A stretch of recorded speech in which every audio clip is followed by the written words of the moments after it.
इस कार्यक्रम के पुण्यार्जक हैं गुरु भक्त परिवार श्री वीरेंद्र कुमार जैन, पुत्र आनंद कुमार जैन, निर्मल कुमार जैन, पौत्र वेदांत जैन, 4/142, बालूगंज, आगरा, उत्तर प्रदेश।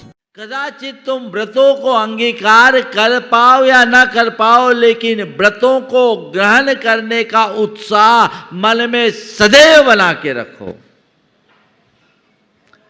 जिनको व्रत संयम कष्टकारी लगते हैं वो कहीं के नहीं रहते हैं। आप लोग बोलते हो 6 डाला में, आत्महित हेतु विराग ज्ञान ते लखे आपको कष्टदान। जिसे व्रत संयम कष्टकारी लगते हैं, निरर्थक लगते हैं, समझ लेना उसे अभी तत्व का सच्चा श्रद्धान ही नहीं, और जिसे तत्व का सच्चा श्रद्धान नहीं वो सम्यक दृष्टि भी नहीं हो सकता। तो व्रत की महिमा को जानो, अपनी वृत्तियों के परिष्कार का यही आधार है, ये तुम्हारे मुक्ति का मूल है। और ऐसा कोई साधारण व्यक्ति तक ही सीमित नहीं है, तीर्थंकर भी व्रतों को अंगीकार करते हैं। दीक्षा लेते समय सबसे पहले पंचाचार का संकल्प होता है। 5 महाव्रत, 3 गुप्ती और 5 समिति रूप 13 प्रकार के चारित्र को अंगीकार करते हैं। और कैसे करते हैं? जीवन पर्यंत के लिए करते हैं। अपने व्रतों को अंगीकार करते हैं तो व्रतों को अंगीकार करें, जीवन पर्यंत के लिए अंगीकार करें। ये व्रत की महिमा है, इसके बिना किसी का उद्धार नहीं है। इस महिमा को समझते हुए जो व्रताचरण करते हैं, सम्यक रीति से व्रताचरण करते हैं, वे ही व्रतों का फल पाने के अधिकारी होते हैं, व्रतों का लाभ उठा सकते हैं। दूसरा कोई लाभ उठाने वाला नहीं है। तो आज के संदर्भ में जो मैंने आप सबसे बातें की वो व्रतों के संदर्भ में समझ लेना। चाहे व्रत हो, चाहे समिति हो, चाहे गुप्ती हो, इनमें प्रवृत्ति है, मानता हूँ, लेकिन ये प्रवृत्ति भी निर्वृत्ति के लिए। इसके अभाव में मुक्ति न तो किसी को मिली है न मिल सकती है। ऐसा उत्साह अंतर मन में निरंतर बना के रखने वाले कभी पिछड़ते नहीं हैं, और जिसके मन में ऐसा उत्साह नहीं होता वो कभी संभलते नहीं हैं। हमें संभलना है, सम्यक दर्शन की भावना भाना है, सम्यक तोचित कर्तव्यों का पालन करना है। जितना तुम्हारे पुरुषार्थ गम्य है उतना करो, और जिस पर तुम्हारा जोर नहीं है उसे अपने दैव पर छोड़ दो, अपने भवितव्य पर छोड़ दो। अभी मैंने कहा कि मैं सम्यक दृष्टि हूँ कि नहीं है कोई नहीं बोल सकता। सम्यक दृष्टि होने की बात तो बहुत दूर की है, भव्य है या नहीं है ये भी दावे के साथ नहीं कहा जा सकता। भव्य हूँ या नहीं हूँ ये भी नहीं कहा जा सकता। ये दिव्य ज्ञान का विषय है, इसलिए उपदेश वही देना चाहिए और उसका ही उपदेश सुनना चाहिए जो मोक्ष मार्ग में आगे बढ़ने के लिए प्रेरित करे, प्रोत्साहित करे। जो तुम्हें नीचे लाने की बात करता, समझना सच्चा उपदेशक नहीं है। सच्चा उपदेशक वही है जो खुद मोक्ष के मार्ग में लगा और औरों को लगाना चाहेगा। लेकिन मुश्किल ये है कि जो जहाँ बैठा होता उससे ऊपर की बात कर ही नहीं सकता, वो नीचे की बात करेगा। तुम खुद कपड़े में बैठे हो तो दूसरों को कपड़ा उतारने की प्रेरणा कैसे दोगे? तुम खुद अव्रती हो तो दूसरों को व्रती बनने का उपदेश कैसे दे सकोगे? और यही हुआ, आज अव्रतियों ने उपदेश देने की शुरुआत कर दी तो वो खुद अव्रती बने और लोगों को भी अव्रत की ओर बढ़ा दिए। काश वे अगर अनुव्रती भी होते तो लोगों को उत्साहित करते।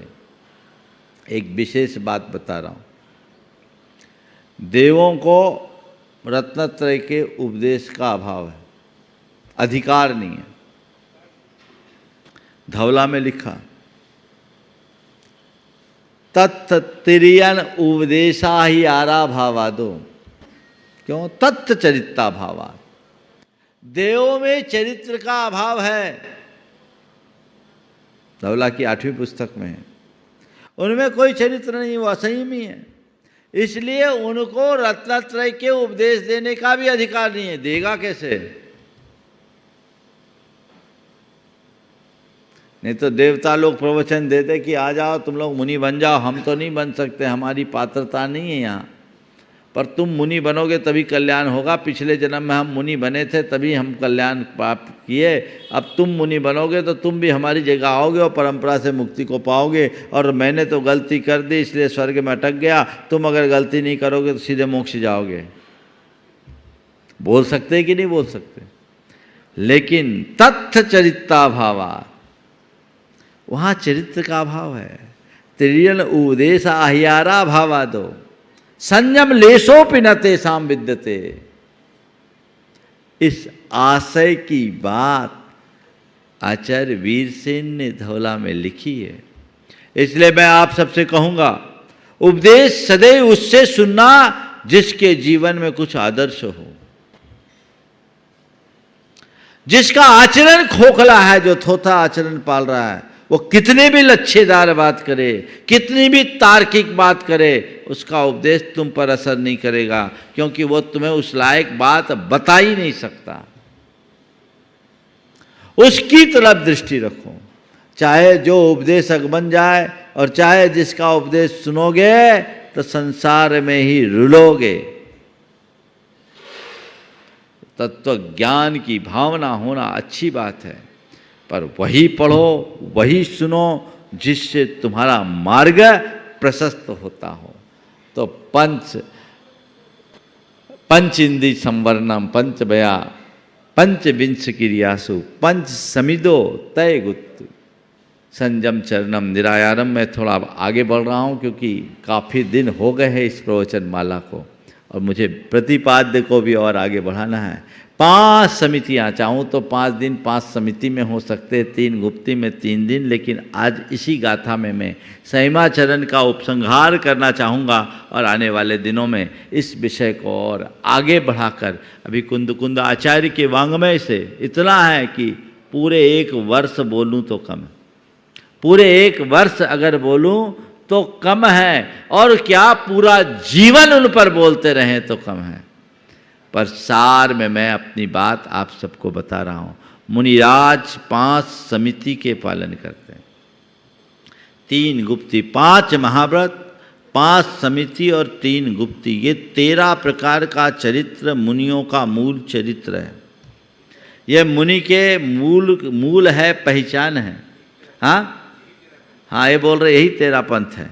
हाँ, भगवान 13 पंथ तो यही है, 13 पंथ का अर्थ यही है, 13 पंथ वो मेरा पंथ। जो 13 प्रकार के चरित्र का पालन करने वाले मुनियों को अपना आदर्श मानता है, उसके आधार पर 13 पंथ चर्चा में आ गया, ऐसा कहते हैं। पर 13 पंथ अपने आप में कोई पंथ नहीं है। हमारा मूल पंथ तो आगम का पंथ है, जो मूल संग से प्रवर्तित है, मूल आमना है, हमें उसे ही देख करके चलना चाहिए। तो 13 प्रकार के चरित्र का निर्दोष पालन करने वाले मुनियों को अपना आदर्श मानो। और वो कौन है? जिनमें 5 महाव्रत है, 5 समिति, इरिया समिति, भाषा समिति, ऐशना समिति, आदान निक्षेपण समिति और प्रतिष्ठापन समिति। चल रहे यदवा तदवा नहीं, देख कर चलो, जीवों को बचा करके चलो, हमसे किसी सूक्ष्म जीव का भी आघात ना हो जाए, इसका ध्यान रख करके चलो। ये इरिया समिति, यानी चलने में भी सजगता।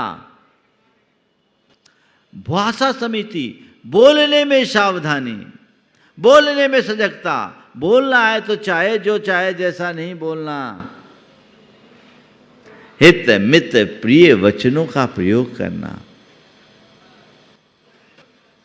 भ्रम रोग हर जिनके वचन मुख चंदते अमृत झरे। जो मन का भ्रम दूर कर दे, हृदय में आह्लाद उत्पन्न करे, ऐसे वचनों का प्रयोग।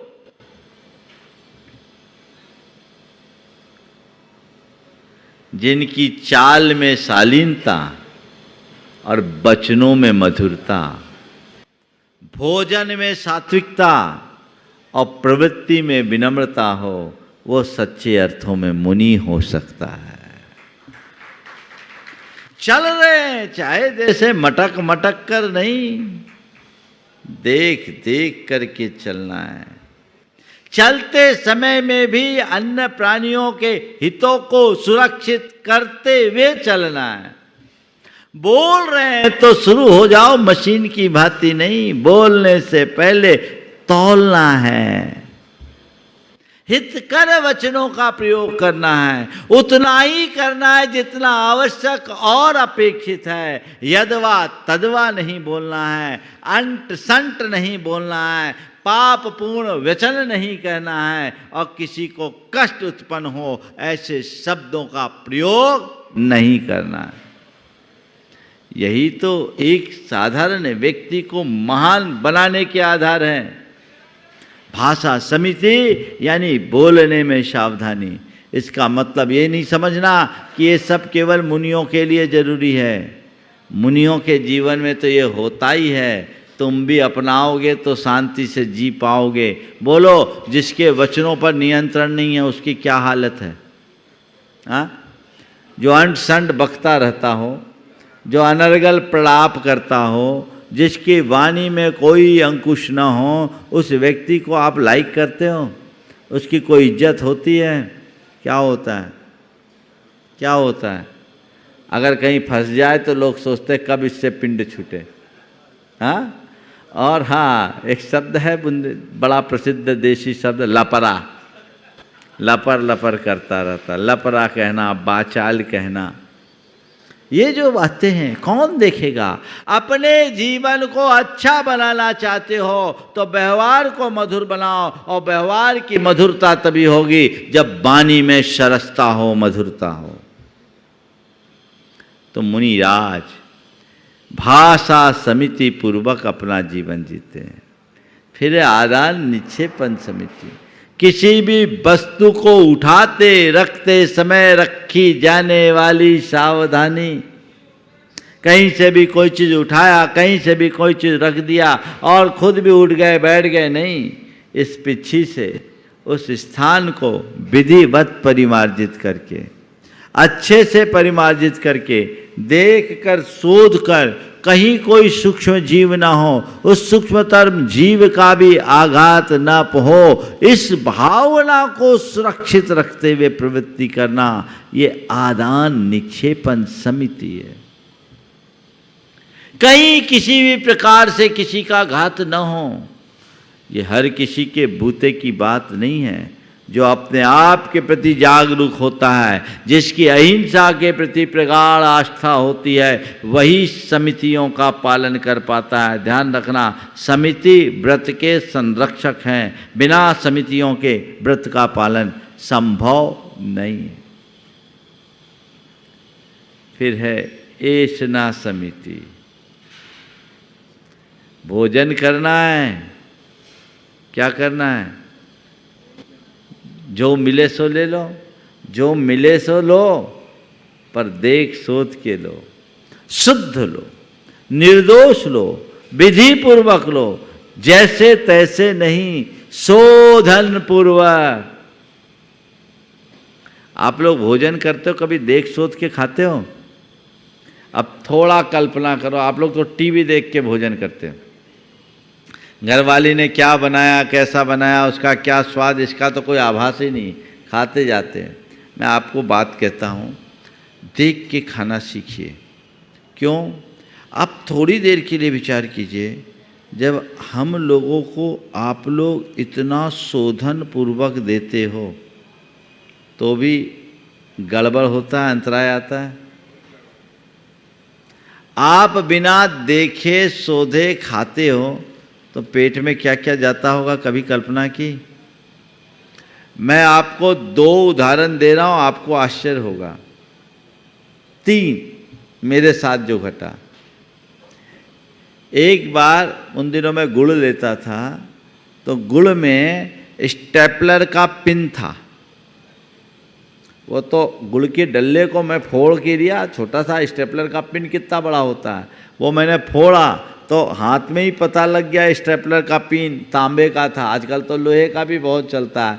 यदि कदाचित मुझसे थोड़ी चूक होती और अंदर जाता तो क्या होता, जानलेवा हो सकता है।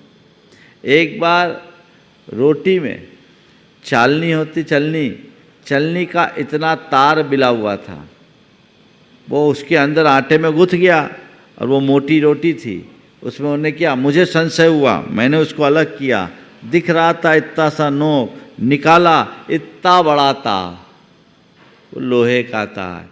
और एक बार की बात तो सुनकर आप हंसोगे, चटनी में मिक्सी का नट,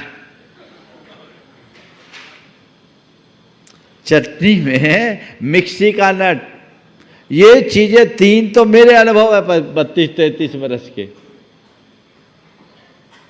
क्या होगा, आप लोग क्या क्या अपने पेट में डालते हो।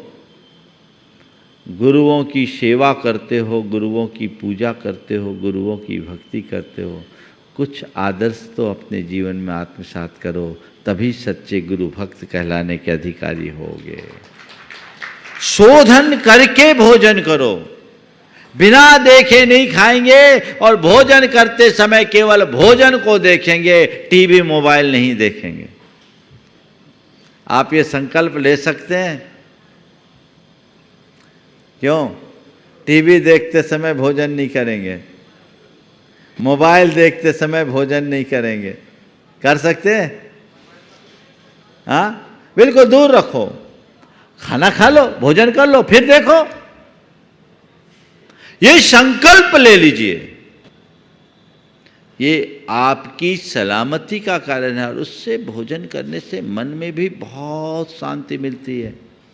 आप टीवी देख रहे हैं, भले न्यूज़ देख रहे हैं, और आपको पता लगा कहीं बम ब्लास्ट हुआ, चीथड़े उड़ गए, खून की धार बह रही है, चीखें निकल रही है, और आप भोजन कर रहे हैं, चाय की चुस्कियाँ ले रहे हैं, आपकी संवेदना कहाँ गई, ग्लानि कहाँ गई?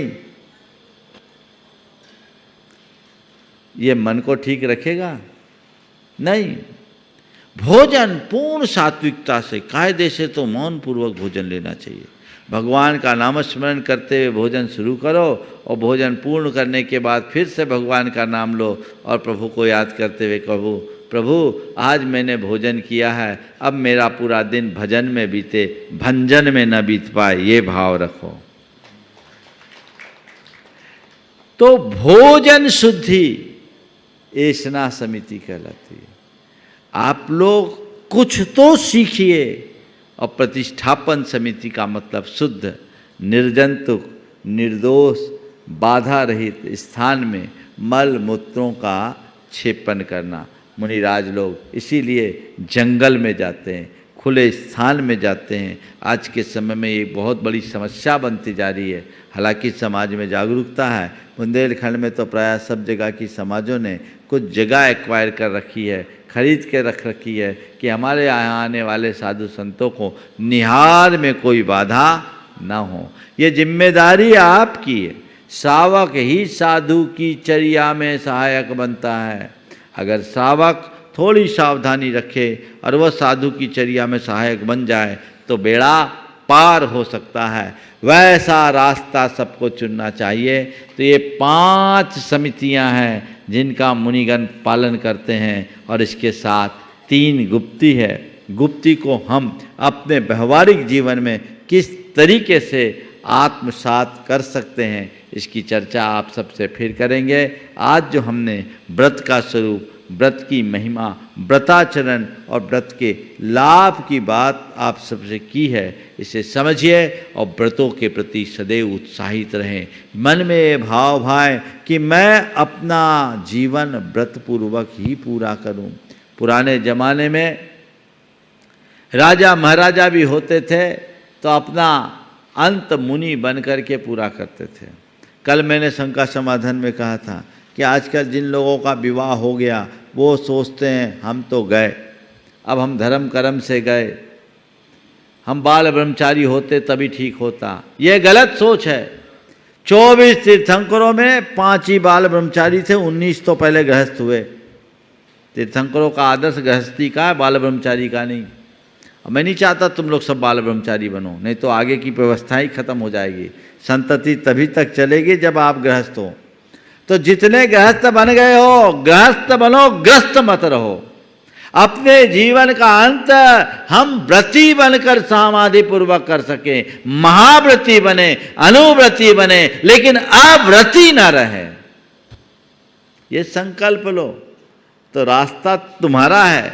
तुम्हारे लिए दोनों काम करना है, कर्म को भी संभालना है, धर्म को भी संभालना है। ये रास्ते को अंगीकार करके करेंगे तब हमारे जीवन का पथ प्रशस्त हो सकेगा। इसलिए हमेशा धर्म के मूल स्वरूप को समझते हुए व्रतों के प्रति उत्साह रखें और अपने जीवन का पथ प्रशस्त करें। समय आप सबका हो गया, यहीं पर विराम। बोलिए परम पूज आचार्य गुरुवर श्री विद्यासागर। जय बोलो देवादिदेव 1008 श्री भगवान महावीर स्वामी की जय जय जय। अहिंसा परमो धर्म की जय जय जय। परम पूज आचार्य गुरुवर श्री विद्यासागर जी महाराज की जय जय जय। परम पूज्य महामना मुनिराज प्रमासागर जी महाराज की। जीवन का उद्धार व्रताचरण से होता है। व्रताचरण हमारे जीवन का सार है। व्रताचरण के अभाव में आत्म उद्धार असंभव है। व्रत संयम हमारी साधना का मूल है। ये केवल प्रवृत्ति मात्र नहीं अपितु कर्म निर्जरा का सातिशय निमित्त है। इस आशय की बात विगत दिनों से आप सबके बीच निरंतर चल रही है। संयमाचरण जिसे मुनि अपनाते हैं उनका स्वरूप बताते हुए कहा गया, पंचइंद्रिय संवरणम पंचवया पंचविंश क्रियासु पंच समितो तय गुत्तो संयम चरणम हवे निरायारम। बात समिति तक की हो गई, आज बात गुप्ती की है। मुनिराज 3 गुप्तियों से युक्त होते हैं और ये गुप्ती हमारी आत्मा की सुरक्षा का अमोघ उपाय है। 24 घंटे हमारी प्रवृत्तियां होती है और ये प्रवृत्तियां शुभ भी होती है, अशुभ भी होती है। ज़्यादातर प्रवृत्ति अशुभ होती है और जो शुभ होती है तो शुभ प्रवृत्ति भी उसमें हमारा प्रमाद जुड़ जाने के कारण शिथिलता आ जाती है। अपनी प्रवृत्ति के प्रति जागरूक रहो, ये समिति है, और प्रवृत्तियों को नियंत्रित करो, ये गुप्ती है। प्रवृत्ति के प्रति जागरूकता का नाम समिति सावधान प्रवृत्ति या प्रवृत्तिगत सावधानी समिति। लेकिन प्रवृत्ति में आकुलता है, विकल्प है, इच्छा का विस्तार है, उसे निरुद्ध करो और यथासंभव नियंत्रित करने की कोशिश करो। इसलिए समिति से एक कदम आगे गुप्ती है, जिसे मुनिराज अपनाते हैं। उनके 13 प्रकार के चरित्र में पंच महाव्रत, पंच समिति और 3 गुप्तियां आती है। इनके अभाव में किसी मुनि का मुनिपना सुरक्षित नहीं रह पाता। हम लोग शास्त्रों में गुप्तियों की बातें करते हैं। आज मैं आपसे गुप्ती की कुछ व्यवहारिक स्तर की बातें करूंगा। एक मुनिराज अपने जीवन में गुप्तियां कैसे अपनाते हैं और आप अपने जीवन में उन गुप्तियों को किस रूप में स्थान देकर अपने आप को बचा सकते हैं। हमारे यहाँ 3 गुप्ती है, मनोगुप्ती, वचन गुप्ती और काय गुप्ती। मनोगुप्ती यानी मन को राग द्वेष से अप्रभावित रखना। वचन गुप्ती अशुद्ध वचनों का निरोध करना अथवा मौन रहना। और काय गुप्ती शारीरिक कुचेष्टाओं को नियंत्रित करना, ये काय गुप्ती है। ये 3 प्रकार की गुप्ती है जो हमें पापों से बचाती है। पापेभ्यो गोपनम गुप्ती, जो पापों से हमारी रक्षा करे उसका नाम गुप्ती है। हर प्रवृत्ति में पाप की संभावना है और निर्वृत्ति से ही पाप नियंत्रित होता है। इसलिए पाप को नियंत्रित करना चाहते हैं तो प्रवृत्ति पर अंकुश रखें। आज मैं 4 बातें आप सबसे कहूँगा। रुकना, रोकना, बहना, बहकना। 4 शब्द हैं। रुकना, रोकना, बहना, बहकना। संत कहते हैं तुम कहीं रुको, कहीं रुको, कभी रुको, अपनी प्रवृत्तियों को देखो। एक मुनिराज जो 3 गुप्तियों का पालन करते हुए अपने आप को केंद्रित करते हैं, तुम कहां हो? रुक रहे हो या चल रहे हो? पता है एक साधु और एक गृहस्थ में क्या अंतर है? एक साधु और एक गृहस्थ में क्या अंतर है? जिसके पैर रुके हों और मन चलता हो वो गृहस्थ, जिसके पैर रुके हों मन चलता हो वो गृहस्थ, और जिसका मन रुका हो पांव चलता हो वो साधु। संत कहते तुम पांव से रुके हो, मन से भी रुको। पांव से चलते रहो, कोई कठिनाई नहीं, लेकिन मन से चलते रहोगे तो भटकते रहोगे, भटकते रहोगे, भटकते रहोगे।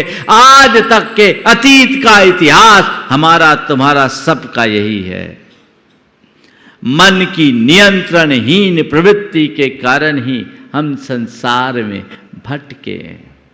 संत कहते जागो, चेतो, बोध प्रकट करो और रुको, थमो, सुनिश्चित करो आखिर मैं कहां भटक रहा हूं। मन की दुष्प्रवृत्ति को नियंत्रित करना मनोगुप्ती है। अपने मनोदशा का विश्लेषण करके देखिए, मेरे मन की स्थिति क्या है? मेरी मन की स्थिति क्या है? कभी विचार करते हैं कहां है मेरा मन? किधर रमता है? भाग रहा है, भाग रहा है। अब तक केवल भागा भागा भागा ही फिर रहा है। ध्यान रखना, जो अबोध है वो भागता है, जो जागता है वो रुकता है। अभी तक तुम भाग रहे हो, जिस दिन जाग जाओगे उसी दिन रुक जाओगे। अभी तो प्लानिंग चलती है, ये करना है, फिर वो करना है, फिर ऐसा करना है, फिर वैसा करना है, ये हो जाए फिर वो हो जाए। क्या प्लानिंग है? 5 इंद्रिय के विषय, कषाय, गोरख धंधा, इसके अलावा मन कहां रहता है?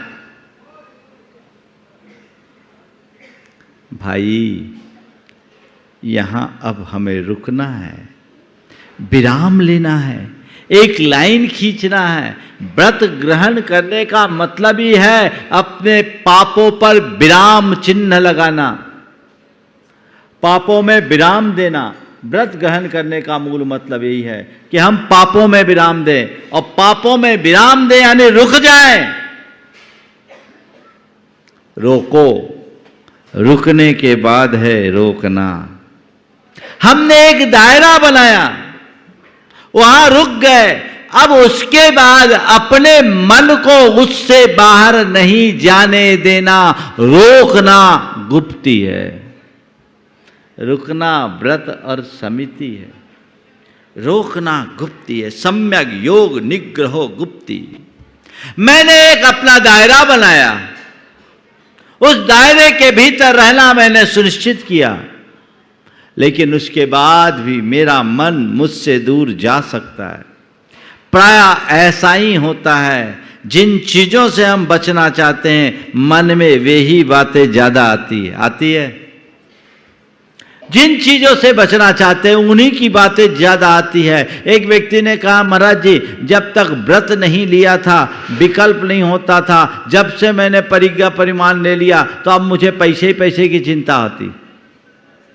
ये मन का स्वभाव है, जहां रोकोगे वहीं वो भागेगा।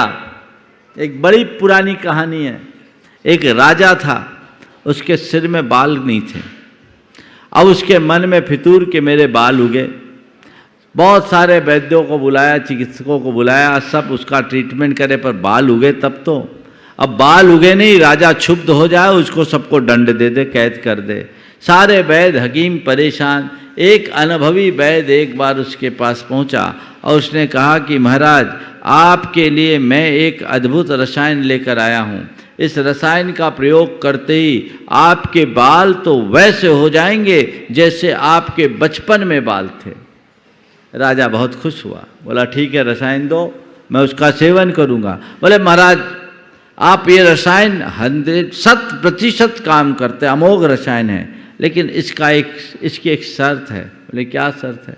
बोले जितने दिनों तक इस रसायन का आप सेवन करें उतने दिनों तक आपको 2 चीज़ें याद नहीं रखनी। बोले क्या? बोले टूटे चप्पल और सड़े टमाटर। टूटे चप्पल और सड़े टमाटर का ख्याल मत करना, नहीं तो ये रसायन काम नहीं करे। राजा ने कहा, हमने जीवन में कभी टूटे चप्पल की बात नहीं सोची, सड़े टमाटर का ख्याल नहीं किया, ये क्या है? तो सामान से बात। बोल ठीक। अब वो दवाई ले, और जिस समय दवाई ले उसी समय टूटे चप्पल सड़े टमाटर, दवाई ले टूटे चप्पल सड़े टमाटर, बड़ा परेशान। बोला बाल तो गए एक तरफ, अब सब तरफ मुझे टूटे चप्पल सड़े टमाटर, टूटे चप्पल सड़े टमाटर, टूटे चप्पल सड़े टमाटर दिखते हैं, आखिर मैं क्या करूं? वैद्य बोले महाराज आपने सेवन किया? बोले सेवन तो किया लेकिन फायदा नहीं हुआ। बोले महाराज क्या हुआ? हमने जो पथ्य कहा था वो पाला? बोले वही तो नहीं पाल पाया। तो महाराज अब हम कुछ नहीं कर सकते, ये तो आपको करना पड़ेगा, औषधि हम दे सकते हैं, बचाव आपको करना पड़ेगा। राजा को समझ में आ गई बात, उसका फितूर वहीं उतर गया। मैं भी आप सबसे कहता हूँ, हम सबके मन की ये दुर्बलता, बल्कि मन का ऐसा कुछ स्वभाव है, जहाँ जाने से हम रोकना चाहते हैं वो उधर ही भागता है। ध्यान रखना, मन उत्पथगामी है, उसका स्वभाव ही गलत रास्ते पर जाने का है। मन भागेगा, भागने दो, उसे रोको, प्रयत्न पूर्वक रोको। सम्यक योग निग्रहो गुप्ति। भले प्रकार से अपनी प्रवृत्ति को नियंत्रित करना गुप्ती है। अगर मन भाग रहा है, रुकना नहीं चाह रहा है, हमें रोकना है, कैसे रोके? तो मन को सम्यक दिशा दर्शन दीजिए, मन को एडवाइस दीजिए, ये काम मुझे नहीं करना तो नहीं करना, और ये काम मुझे करना है तो करना है। ये मन में वैसे भाव जगाने चाहिए। हम लोगों से बोलते हैं, महाराज जी आप लोगों का मन कभी पाप के कार्यों में नहीं लगता। बोले भैया हमने अपने मन को इतना प्रशिक्षित कर रखा है कि पाप की तरफ देखता ही नहीं। एक बार एक युवक ने मुझसे पूछा, महाराज जी आपके पास इतनी सारी महिलाएं आती है, बहनें आती है, आपके मन में कभी विकार नहीं आता? आपके पास इतनी तरह की महिलाएं आती हैं और लोग आते हैं, आपके मन में कभी विकार नहीं आता? मैंने उससे सवाल किया, ये बताओ जब तुम अपनी माँ या अपनी बहन के सामने रहते हो, क्या तुम्हारे मन के में विकार आता है? जब तुम अपनी माँ या अपनी बहन के सामने रहते हो, क्या तुम्हारे मन में कोई विकार आता? बोले महाराज हमारी वैसी दृष्टि ही नहीं रहती। मैंने कहा बस यही हम सबकी साधना का रहस्य है।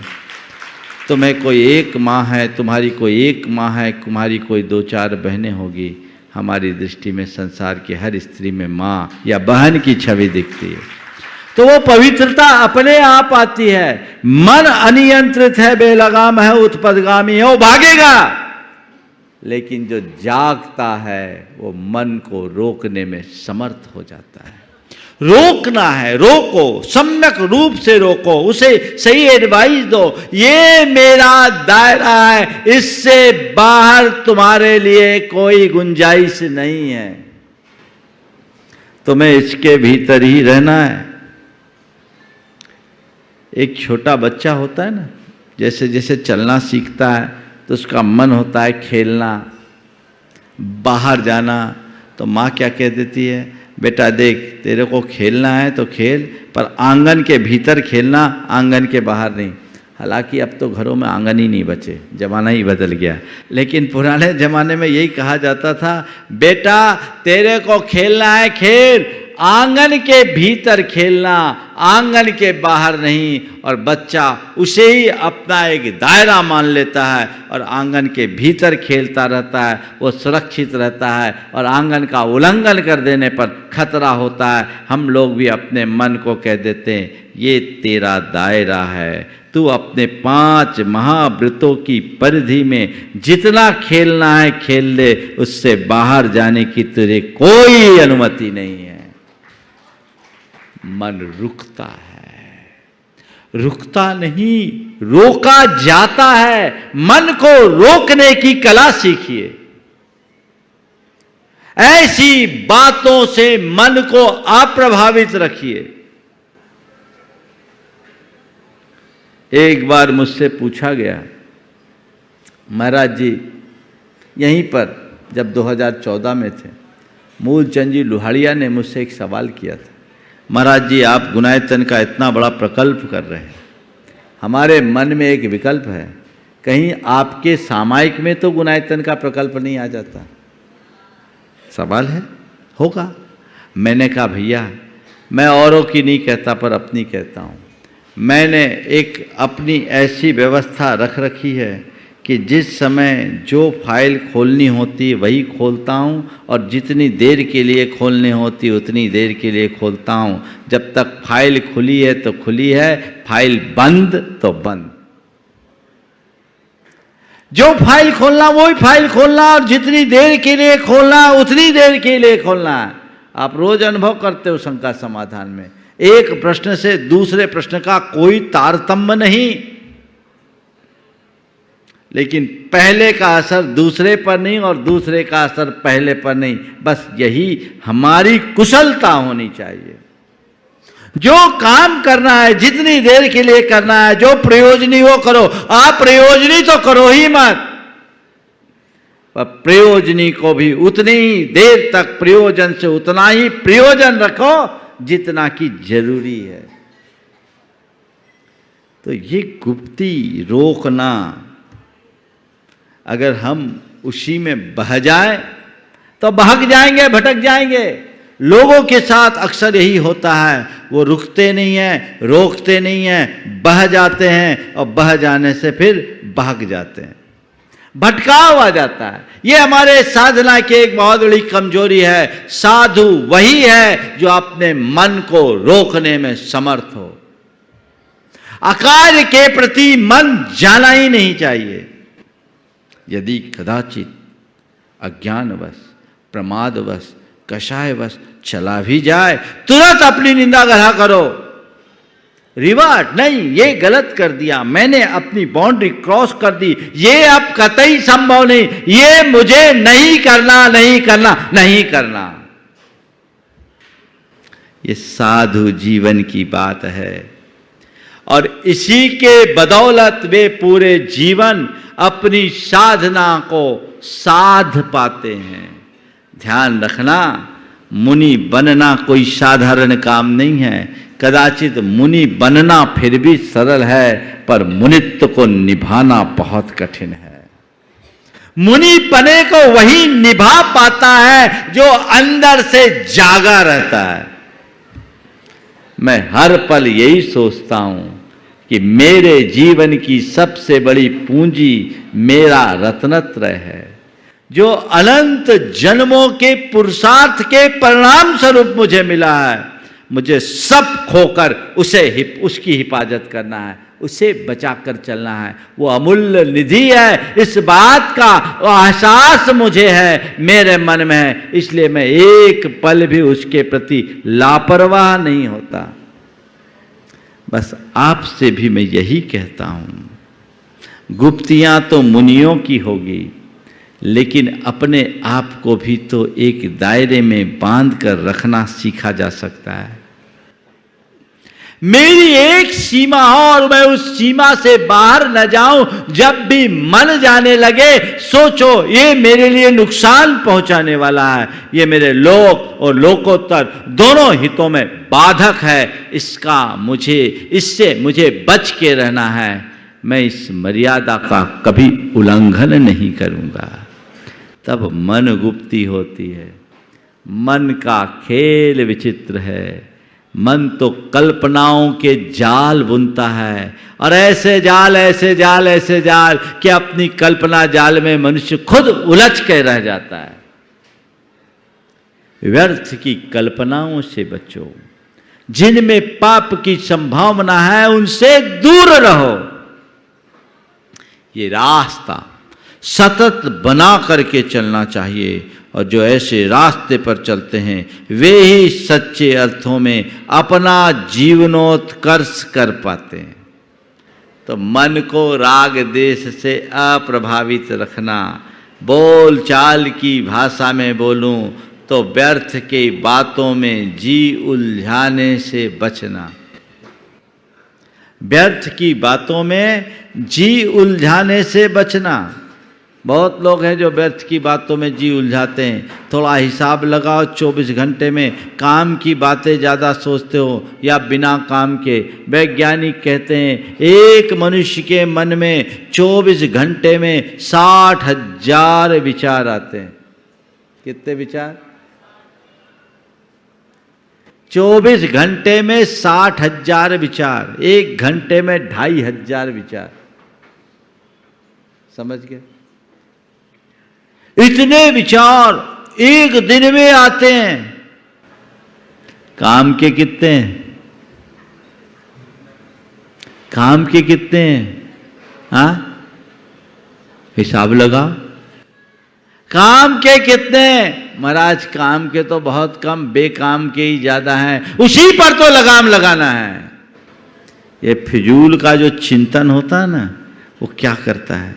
एक बार ऐसा हुआ, एक व्यक्ति था, रोज घर के ओटे पर बैठकर, ओटा यानी घर का जो दासा होता है, चबूतरा, ओटे पर बैठकर दतोन किया करता था।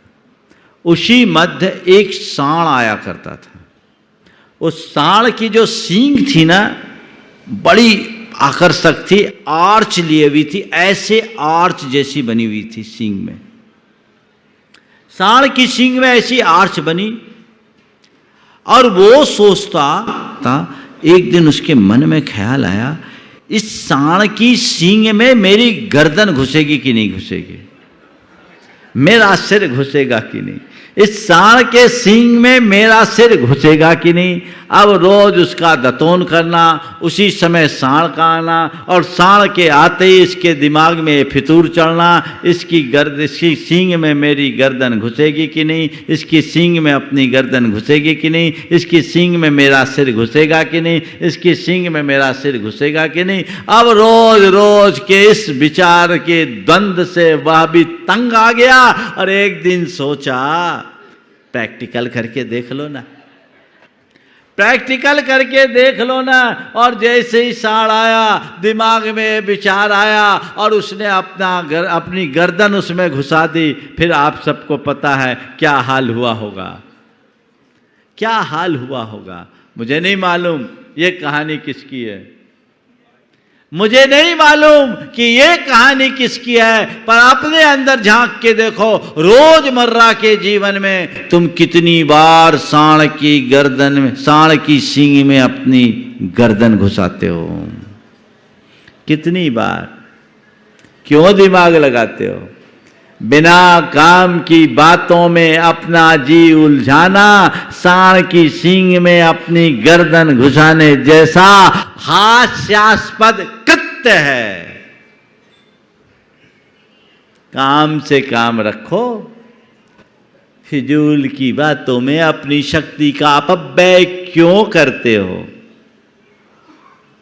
तो मनोगुप्ती, रुकना और रोकना, एक दायरा बना दो फिर रोको। कहते हैं साधु का मन जहाज के पंछी की तरह होता है, उड़ भी जाएगा तो लौट के वहीं आना पड़ेगा। कहां जाएगा? वहां तो और छोर ही नहीं है। तो अपना एक दायरा बनाए, हर व्यक्ति को अपने जीवन की एक सीमा रेखा बनाकर रखनी चाहिए। उसके लिए वज्र संकल्प लेना चाहिए कि मैं इस मर्यादा का किसी भी स्थिति में उल्लंघन नहीं होने दूंगा। और यदि उधर से बाहर मन जाने लगे तो उसे सही तरीके से समझाकर वापस लौटाऊंगा। नहीं, लौटना है, ये काम ठीक नहीं, प्रमाद हावी हो, नहीं, हटाओ। प्रमाद को अपने ऊपर हावी मत होने दो। आचार्य महाराज का स्वास्थ्य खराब था, अंतराय भी था। 1 मिनट हमने निवेदन किया, थोड़ी देर आप विश्राम कर ले तो अच्छा है। एक पल को उनका मन भी आ गया कि मैं विश्राम करूं, पर हाथ में पिछी उठाई परिमार्जन करने के लिए, तभी ख्याल है ये प्रमाद है।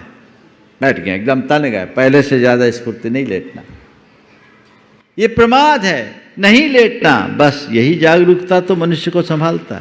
हालांकि अस्वस्थता में लेट जाना उनके लिए बुरा नहीं था, अगर लेटते भी तो अंदर से जागे थे। लेकिन जो जागरूकता के चरम पर रहता है वो अपनी हर प्रवृत्ति में सावधान रहता है। ये हमेशा ध्यान में रखना। जिसके हृदय में जागरूकता होती है वो अपने प्रत्येक प्रवृत्ति में सावधान होता है। ये प्रमाद है, ये समझ अंदर हो, गुप्ती आ जाएगी। तो रुको, रोको, रुकना, रोकना, बहना। कुछ लोग तो हैं एकदम बह जाते हैं, भावनाओं का ज्वार आता है, सारी मर्यादाएं खो जाती है। बह गए, एकदम बह गए, आपाई खो देते हैं। कब क्या कहना, कब क्या करना, कब क्या सोचना, कुछ भी पता नहीं। और जब बहते हैं, भावनाओं में बहने से इंसान बहकता है। वचन गुप्ती, अशुद्ध वाणी का निरोध करना अथवा मौन रहना। आप अपने मन से पूछो, आपके मुख से अनर्गल कब निकलता है? मन से पूछो, मुख से अनर्गल शब्द कब निकलते हैं? पता है?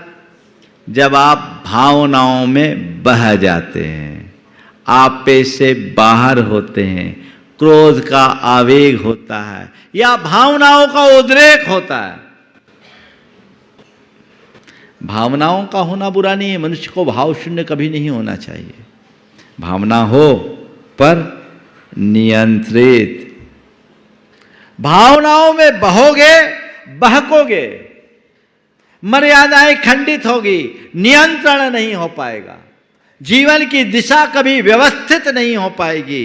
इसलिए भावनाएं हो, भावनाओं का ज्वार न हो। और यदि कदाचित भावनाओं का उभार भी आ जाए तो अंदर इतनी जागरूकता हो कि आप तटस्थ बने रहो, बहो मत। तत्क्षण अपनी निंदा गरहा करके अपने आप को रोको।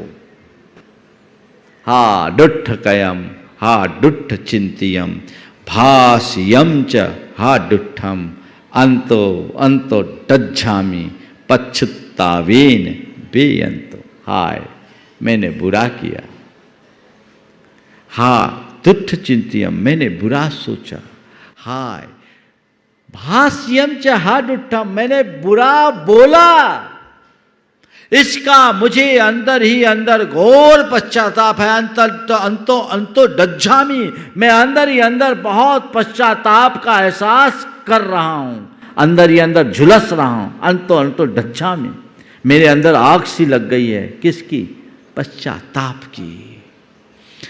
जिस मनुष्य के हृदय में अपनी दुष्प्रवृत्तियों के प्रति ऐसी जागरूकता होगी, वही अपने जीवन को संभाल पाएगा। पर चलता है, कौन देखता है? सब पल में बह जाते हैं। और बहने की बात तो जाने दीजिए, यदि कोई समझाने की भी कोशिश करे तो समझने को तैयार नहीं होते। यही संसार का मूल है। वचन गुप्ती, बहो मत, बहको मत। भाषा पर नियंत्रण तभी होगा जब भावों पर नियंत्रण हो। भाव अनियंत्रित होते तभी भाषा वैसी अनियंत्रित होती है। हमारे मुख से जो भी शब्द निकलते उसके पीछे कोई ना कोई भाव होता है कि नहीं होता? होता है ना। तो उस भाव पर नियंत्रण कब रखे? भावना योग नित्य करो। मुझे संयम रखना है, मुझे सहज रहना है, मुझे शांत रहना है, मुझे सकारात्मक रहना है, मुझे मर्यादित रहना है। ये कुछ ऐसे बोध वाक्य हैं, यदि ये हमारी अंतश्चेतना में जम जाए तो जब कभी मन बहकने को होगा ना, अंदर से आवाज आएगी, ए संयम रखना है, सहज रहना है, शांत रहना है, सकारात्मक रहना है, सही बोलना है, सुंदर बोलना है। देखिए कैसा आनंद आता है, वह जीवन का चरम आनंद है। तो रुकना, रोकना, बहना और बहकना। बंधुओं, रुको, रोको, बहो मत, बहको मत। आज तक तो सब बहते आए हैं और बहकते रहे हैं। परिणाम दुख, उससे बचना है। नियंत्रित। हर शब्द को बोलने से पहले तौलना सीखो, उसके परिणाम को सामने देख के रखो। हर व्यक्ति की जिह्वा में एक संपादक होना चाहिए। मुझसे लोग बोलते हैं, महाराज जी आप बोलते हैं तो आपकी बातें ऐसे कैसी होती है? हमने कहा मेरा एडिटर मेरे जिह्व में, मैं हर शब्द को एडिट करके बोलता हूँ। होश में बोलता हूँ, बेहोशी में नहीं बोलता हूँ। भले पहले से सोच के नहीं आता, पहले से सोच के नहीं आता, लेकिन बोलते समय इतनी जागरूकता रहती है कि मुझे क्या बोलना है, कैसा बोलना है, कितना बोलना है और कैसे बोलना है। स्वपर हितकारी वचन बोलना है, आगम के अनुरूप बोलना है, मधुरता के साथ बोलना है, दूसरों को न चुभे ऐसा बोलना है। ये जागरूकता ही तो मुझे बचाई है। नहीं तो क्या है, बोलना है तो कुछ भी बोल दो। बोलने से बवाल भी होता है और बोलने से बवाल मिटता भी है। ऐसा बोलो कि बवाल मिटे, ऐसा मत बोलो कि बवाल खड़ा हो। बोलने पर नियंत्रण, भटका बहकने से बचो, बहो मत, बस थमो, रुको, रोको। उसके लिए भी एक लंबे अभ्यास की जरूरत है। कई लोग कहते हैं, महाराज जी क्या करें, जब गुस्सा आता है तो होश नहीं रहता। अरे होश में गुस्सा आता किसको है? सब बेहोश ही तो हैं जिनको गुस्सा आता है। बेहोशी है, गुस्सा भी एक प्रकार की बेहोशी है। अंदर से आत्मा को जगा के रखो, स्वस्थ दशा में अपनी जागरूकता बना के रखोगे तो क्रोध के क्षणों में भी बोध बना रहेगा। वही तुम्हें संभालेगा, जो तुम्हारे जीवन के पथ को प्रशस्त करेगा, जिसको अपना लेने के बाद फिर तुम्हें कहीं किसी प्रकार की कठिनाई का एहसास नहीं होगा। ये निरंतर होना चाहिए और उत्तरोत्तर अपने जीवन की दिशा को उसी अनुरूप बढ़ाने का प्रयत्न और पुरुषार्थ करना चाहिए। जब आप ऐसा करोगे तब अपने जीवन को आगे बढ़ा पाओगे। तो वाणी पर संयम, अशुद्ध वचनों का निरोध अथवा मौन अभ्यास करो। मौन रहने का अभ्यास करो, अशुद्ध वचनों को निरुद्ध करने का अभ्यास करो। कई बार लोग मौन ले लेते हैं, बोलने में जब बवाल होता है तो मौन होते हैं। अक्सर ऐसा ही होता है ना, आपस में लड़ लिए फिर मौन, एक दूसरे से नहीं बोले, होता है। पहले झगड़े फिर मौन, ऐसा मौन किसी काम का नहीं। हम जब ब्रह्मचारी थे तो हमारे साथ का एक ब्रह्मचारी था, उसका स्वभाव थोड़ा उजड़ टाइप का था और जिस किसी से उसकी स्टेशन फंसती थी, रोज़ किसी न किसी से उसकी बोली बड़ी खराब थी। संयोग अब वो हमारे संग में नहीं है, लेकिन उसका रोज़ रोज़ किसी न किसी से कुछ न कुछ हो ही जाता था। एक दिन परेशान होकर के वो गुरुदेव के पास गया, कहा गुरुदेव मुझे 1 महीने का मौन दे दो, गुरुदेव मुझे 1 महीने का मौन दे दो। गुरुदेव ने कहा पहले बोलना सीखो, बोलना सीखो, बोलना नहीं सीखोगे तो मौन क्या होगा? तुम्हारा ये मौन तुम्हारी बोली से ज़्यादा बाचाल हो जाएगी। नहीं, अंतर मन से मौन रहो, और कदाचित मौन नहीं रख सको तो इतना तो सुनिश्चित कर लो कि मैं मुख से अपशब्दों का प्रयोग नहीं करूँगा, और जब कभी भी मेरे मुख से अपशब्दों का प्रयोग होगा मैं उसकी निंदा करते हुए अपने आप को प्रायश्चित दूंगा, उससे जोड़ूंगा, तो हमारे जीवन का पथ प्रशस्त होगा। वही हमारे जीवन की उन्नति का आधार है। तो रोको, बहो मत, बहको मत। अब तीसरी है काय गुप्ती, शरीर की कुचेष्टाओं को नियंत्रित करना। कई लोग हैं जो मटकते ही रहते हैं, शांत नहीं बैठते। सभा में भी बैठेंगे तो कुछ नहीं तो उंगलियां चटकाएंगे, उंगली नहीं चटकाए तो हाथों से बत्तियां बनाते रहेंगे, और कुछ नहीं है तो चटाई के तिनके निकालते रहेंगे, और कुछ नहीं है तो अपना बाल खुजाएंगे, कान खुजाएंगे, और कुछ नहीं है तो पांव हिलाएंगे। ये मन की चंचलता है। ऐसा अभ्यास तुम्हारा बन गया है, सावधान हो जाओ उसके प्रति। अपनी प्रवृत्ति को संयत रखो, और एक बात अपने हृदय में स्थायी रूप से अंकित कर लो कि संयम में ही सुरक्षा है, संयम में ही सुरक्षा है, और कोई दूसरा रास्ता नहीं है। तो ऐसे 3 गुप्ती को धारण करने वाले मुनिराज हम सबके लिए वंदनीय हैं। तो तुम जिन मुनिराजों की वंदना करते हो, जिनकी पूजा करते हो, सेवा करते हो, भक्ति करते हो, उपासना करते हो, कुछ अंशों में ही सही उनके कुछ आदर्शों को तो आत्मसात करो, उनके आदर्शों को आत्मसात करो, तब तुम्हारा जीवन धन्य होगा। तुम मनोगुप्ती नहीं रख सकते, कोई बात नहीं, वचन गुप्ती नहीं रख सकते, कोई बात नहीं, काय गुप्ती नहीं रख सकते, कोई बात नहीं, पर कम से कम ऐसा तो सुनिश्चित करो कि तुम अपने मन को बहने नहीं दोगे, तुम अपने वचनों को बहने नहीं दोगे, और अपने शरीर की सीमा को तुम सुरक्षित रखोगे। ये तो बना के रखो। इतना तो किया जा सकता है, किया जा सकता है कि नहीं किया जा सकता है? किया जा सकता है। कब? जितनी देर आपके प्रवचन सुन रहे हैं तब। बाद में महाराज बात की मत पूछो। यही हमारी एक बड़ी कमजोरी है। जो इस कमजोरी को नियंत्रित करता है वो निरंतर अपने जीवन का उत्कर्ष कर पाता है। तो आचार्य कुंद ने हम सबको जो मार्गदर्शन दिया, पंच इंद्री संवरणम पंचवया पंचविंश क्रियासु पंच समिदो तय गुत्तो संयम चरणम निरायारम, उस संयमाचरण का हम सब पालन करें और अपने जीवन का उत्कर्ष कर सके, अपने जीवन को आगे बढ़ाने में हम सफल हो सके। इसी स्वभाव के साथ समय आप सबका हो रहा है। मैं यहीं पर विराम दे रहा हूँ।